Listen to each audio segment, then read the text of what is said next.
ఏంటత్తయ్య ఇవి? ఏయ్ ఎంగిల్ చేయకు, విష్ణుమూర్తికి పెట్టాకే తినాలి.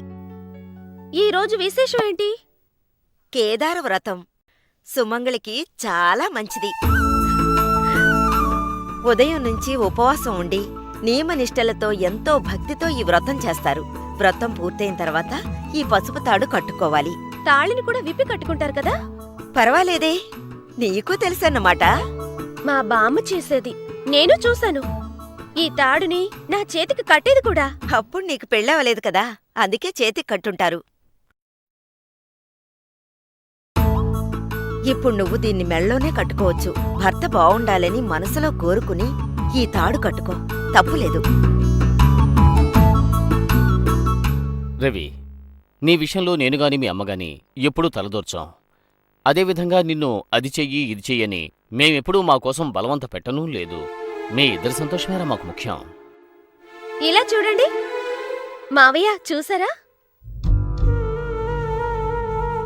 ఈరోజు కేదార వ్రతం కదా, అత్తయ్య మెళ్ళో కట్టింది.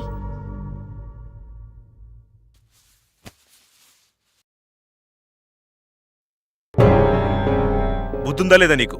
చూడండి, మీ అమ్మగారే ప్రేమగా కట్టారు, నేను కాదనలేకపోయాను. రేపు మా అమ్మ ప్రేమగా విష్ణుమూర్తిని పూజించమంటుంది, మనసొప్పలేదని అది చేసేస్తావా? దేంతో దేనికి ముడి పెడుతున్నారు? ఇది నీకే తప్పనిపించట్లేదు? లేదు, నేను దీన్ని కేవలం తాడుగానే భావిస్తున్నాను. నేను నీ మెళ్ళో కట్టానే, దాన్ని అలాగే భావిస్తున్నావా?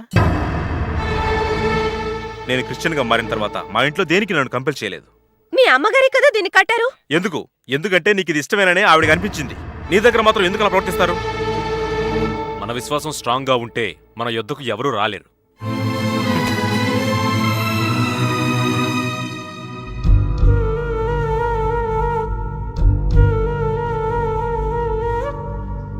కన్నవాడమైన మనమే పిల్లల సంతోషాన్ని పాడు చేయొచ్చా?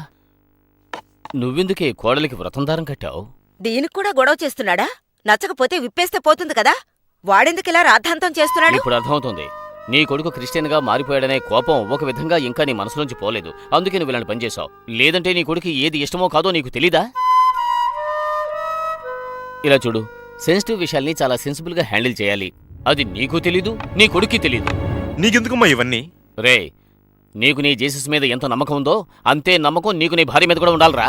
అది చెడగొట్టడానికి అమ్ముంది కదా. ఇప్పుడు నీ కోపం ఎవరి మీద?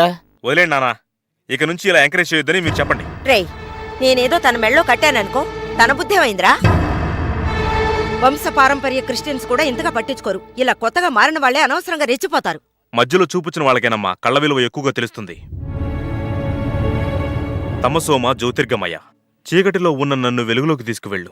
చీకట్లో నిలబడి వెలుతురు చూసేవారికి దాని విలువ తెలుస్తుంది. అందుకే ఇలా నోటికొచ్చినట్టు మాట్లాడుతూ ఉన్నావు.